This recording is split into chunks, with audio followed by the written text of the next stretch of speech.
നമസ്കാരം. ഞാൻ doctor Prakash. Bishop Benziger ഹോസ്പിറ്റലിലെ ന്യൂറോളജി വിഭാഗത്തിൽ നിന്നാണ് സംസാരിക്കുന്നത്. ഇന്ന് ലോക പാർക്കിൻസൺസ് ദിനമാണ്. പാർക്കിൻസൺസ് ഒരു മന്ദഗതിയിൽ പുരോഗമിക്കുന്ന ന്യൂറോളജിക്കൽ രോഗമാണ്. ഇത് പ്രധാനമായും നമ്മുടെ ശരീരത്തിന്റെ ചലനങ്ങളെയാണ് ബാധിക്കുന്നത്.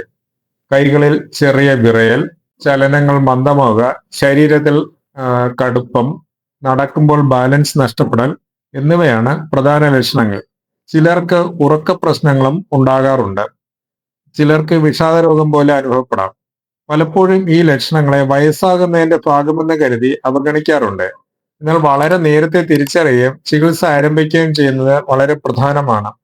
പൂർണ്ണമായും സുഖപ്പെടുത്താൻ കഴിയാത്ത രോഗമായാലും ശരിയായ മരുന്നുകളും വ്യായാമവും ഫിസിയോതെറാപ്പിയും വഴി ഇത് നല്ല രീതിയിൽ നിയന്ത്രിക്കാൻ കഴിയും. ഏകദേശം നോർമലായ ഒരു ജീവിതം നയിക്കാനും കഴിയും. സമഗ്രമായ ചികിത്സയും പരിചരണവും പാർക്കിൻസൺസ് രോഗികൾക്കായി ബിഷപ്പ് ബെൻസിഗർ ഹോസ്പിറ്റലിൽ അവൈലബിൾ ആണ്. ഈ ലോക പാർക്കിൻസൺസ് ദിനത്തിൽ രോഗലക്ഷണങ്ങളെ സമയത്ത് തിരിച്ചറിഞ്ഞ് ഡോക്ടറെ സമീപിച്ചാൽ ആരോഗ്യകരമായ ജീവിതത്തിലേക്ക് ഒരു ചുവട് വയ്ക്കാൻ കഴിയും. നന്ദി.